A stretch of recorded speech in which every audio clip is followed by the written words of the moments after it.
Eu lembro como se fosse hoje. Quando eu passei por essa porta para ir no sentido da administração, o cara estava entrando com um fuzil do outro lado. O cara virou o fuzil para minha direção assim, e eu de frente com ele, com o vidro blindado, mas duvido que seguraria um fuzil. Me abaixei e passei rapidamente, e o cara ficou barrado naquele portão.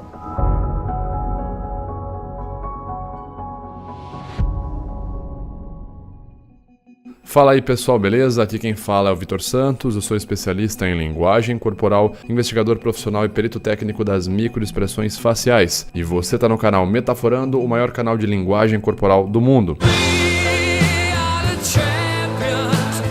Hoje vamos fazer uma análise técnica aqui sobre o mestre Wesley Jimenez, onde ele recentemente contou uma história, algumas pessoas ficaram surpresas com a história. Vamos tentar entender o que o Wesley sentiu quando relatou isso pra gente e se tem alguns traços de incongruência nessa história. Vamos dar uma olhada, mas antes, vale lembrar que se você quer ver mais vídeos como esse, onde a linguagem corporal é comentada de forma técnica por um perito facial que é certificado, se inscreve nesse canal aqui, curte e compartilhe os nossos vídeos. Também me segue no Instagram, @metaforando.vitor, para treinar linguagem corporal diariamente, beleza? Bom, vamos então ao nosso resumo do vídeo. Acontece que recentemente o mestre Wesley Jimenez, conhecido aqui no YouTube, um grande canal com mais de 1 milhão de inscritos, no método Krav Maga Caveira, foi ao podcast Metadata Podcast dar uma entrevista, conceder um bate-papo. Diga-se de passagem, esse é o podcast mais honesto do Brasil. Se você quer entender melhor, segue lá o podcast, clica aqui no link da descrição e ouve lá os episódios, assiste também. Em determinado momento da conversa ali sobre segurança e defesa pessoal, mestre Wesley Jimenez então fala um pouco sobre vezes ou ocasiões onde ele precisou utilizar a defesa pessoal para se safar, e ele relata uma história que envolvia ele e a esposa dele. Essa história surpreendeu muitas pessoas, várias pessoas da internet vieram me falar que ficaram assim embasbacadas, e algumas até fizeram comentários curiosos, tipo assim, mas como assim? Como que isso aconteceu? Hoje então eu vou analisar a história que o mestre Wesley contou pra gente, para entender o que ele sentiu ao relatar ela e se ele apresentou alguns sinais de incoerência.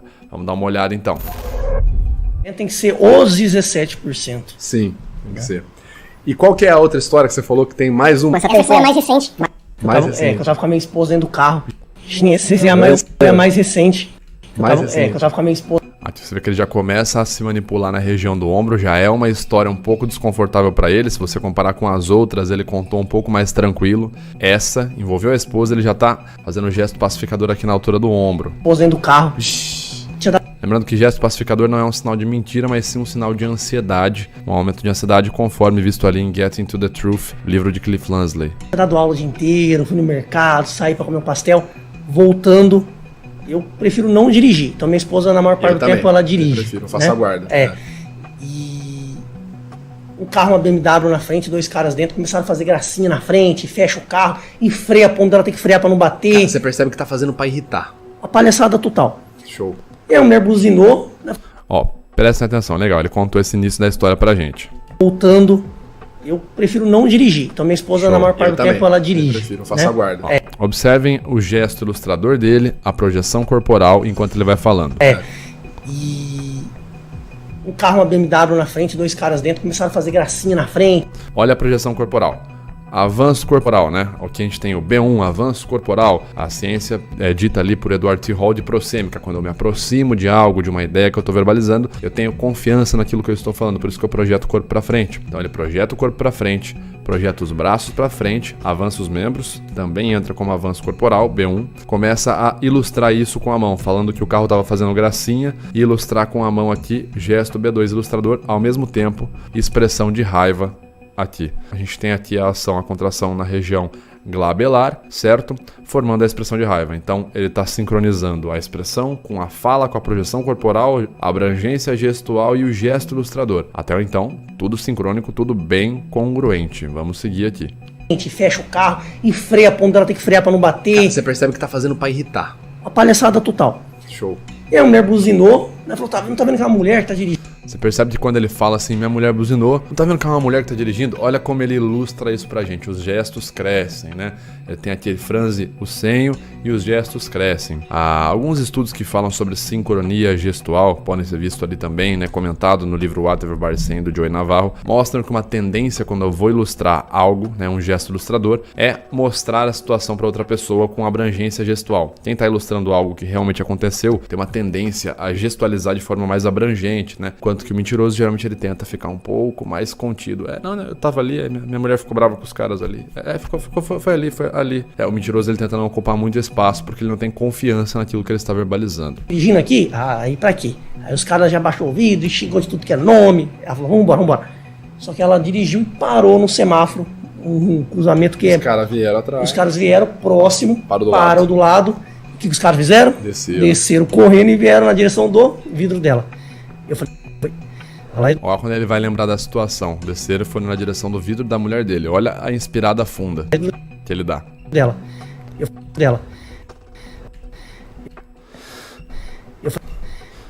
Isso aqui é uma expressão de medo. Provavelmente ele tá lembrando do momento ali que deve ter dado adrenalina, ansiedade, e vai continuar a relatar a história. Eu falei, opa, aí não. Aí eu desci rapidamente e interceptei esse caminho entre o vidro dela e os caras. Cara pra trás, se cair pra trás, não chega perto, só que sozinho. Pesando 76 quilos na época, não tava intimidando ninguém. E os caras em dois. Juntou o plateia. Trânsito, sábado à noite, o lugar mais movimentado da cidade. Trânsito cheio. Os caras estavam numa BMW. Exatamente. Contexto de superioridade. Exatamente. O que os caras tentaram fazer? Pôr pra cima. Vem pra cima. Aí eu lembro que... Olha a hora que ele vai falar o que ele lembra que aconteceu. Olha o canto dos lábios dele, o sorrisão que ele vai abrir ali, ó. A microexpressão aqui de felicidade. Provavelmente ele se sentiu superior nesse momento aí com o desfecho dessa situação. O treino é muito engraçado, né? A gente treina numa situação mental tão estressante que... Olha como ele avança pra falar. A gente treina numa situação tão estressante, o avanço corporal, como ele acredita no que ele tá falando. Eu me senti como se estivesse num treino mais tranquilo. Né? Embora eu tava com adrenalina, mas eu sentia que eu tava conseguindo raciocinar. Lembro o cheiro do perfume do cara.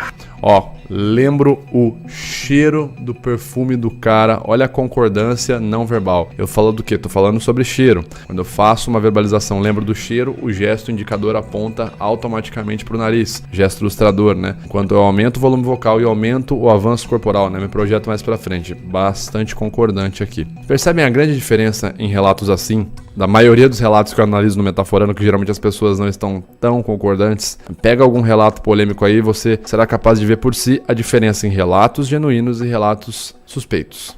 Vamos classificar dessa forma. Eu tenho que tirar esses casos daqui. Ficou em câmera lenta a situação. Em câmera lenta. Né? Caraca, se passasse um passarinho ali, eu veria as asas. Meus efeitos especiais são os melhores. É por isso que você tem que correr lá no Metadata, no podcast, né? Já para aqui esse vídeo, se inscreve, tá aqui no link na descrição desse vídeo, corre lá no Metadata Podcast e acompanha. É até engraçado que eu ainda vi nos alunos assim, foi mais fácil do que um treino. Porque eu treinei tantas vezes em cenários piores, aqueles cenários esperando o pior, né? Eu me preparei para o pior, que aquilo não estava tão ruim assim. É o que falam, né, cara? Quanto mais suor você derrama no treino, menos sangue você derrama na hora da luta, né? Lembro que levei os caras pro lado, mantendo distância, e aí o cara que estava à minha esquerda tentou me dar um soco. A hora que ele lembra do cara que tentou dar um soco nele, a U20 bilateral, microexpressão de medo, não visualização nos olhos. Mais uma vez, um momento tenso. E aí o cara que estava à minha esquerda tentou me dar um soco. Eu lembro até hoje que eu ainda pensei, na hora que eu vi o soco, eu ainda pensei assim, não acredito que esse cara tá dando um soco. Eu lembro que eu pensei, não acredito que esse cara tá dando um soco. Fiz a defesa e dei um soco de contragolpe quase que instantaneamente, defendi e bati. Pô, o cara já caiu pra trás. Aí um amigo dele que tava bem corajoso passou a não estar tão mais corajoso. Olha como que engraçado, ele tá falando assim, bati no cara aqui. Aí o amigo dele, olha como ele tá visualizando isso que ele tá contando. Ele tá literalmente se colocando no lugar e falando, não, eu bati no cara, bati, defendi e bati. Aí o amigo dele, olha o direcionamento corporal como ele tá ilustrando pra gente onde ele tava na cena. Certo? Isso é super didático. Pegou, impactou? Não, que eu vou te matar, que isso e aquilo, que eu sou isso e aquilo. Eu falei, cara, pra trás. Ah lá, de novo, o direcionamento. Ele tá falando que o segundo amigo tava aqui e ele fez a pancada pro lado de cá. né? Ele falou assim, ó, eu bati no cara aqui e eu falei pra trás pro outro amigo dele e tal. Super didático, bastante concordância não verbal com a verbalização também, com o que ele tá falando, é tudo concordante, gestos bem genuínos. Se você chegar aqui na minha mão, você vai apanhar também? Não, que eu vou matar, mas ele não chegava na minha mão. Eu falei, opa, não vou bater. Show. O outro cara... Ah lá, ó, ele tô aqui, tô ali. Percebam essa diferença. Ó, tô falando com o cara aqui, tô ilustrando, meu gesto, olha, eu tô olhando pra direção que eu tô gestualizando, tô verbalizando e tal. Mas o outro cara, aí eu troco o lado. Olha como ele se colocou na cena pra narrar essa situação. Isso é super didático total, gente. É muito fácil de... É como se fosse uma aula. Ele tá dando uma aula aqui de linguagem corporal genuína. Passou alguns segundos, levantou. Devia tá louco. Provavelmente drogado. Ó, passou alguns segundos, levantou. Ó o gesto ilustrador.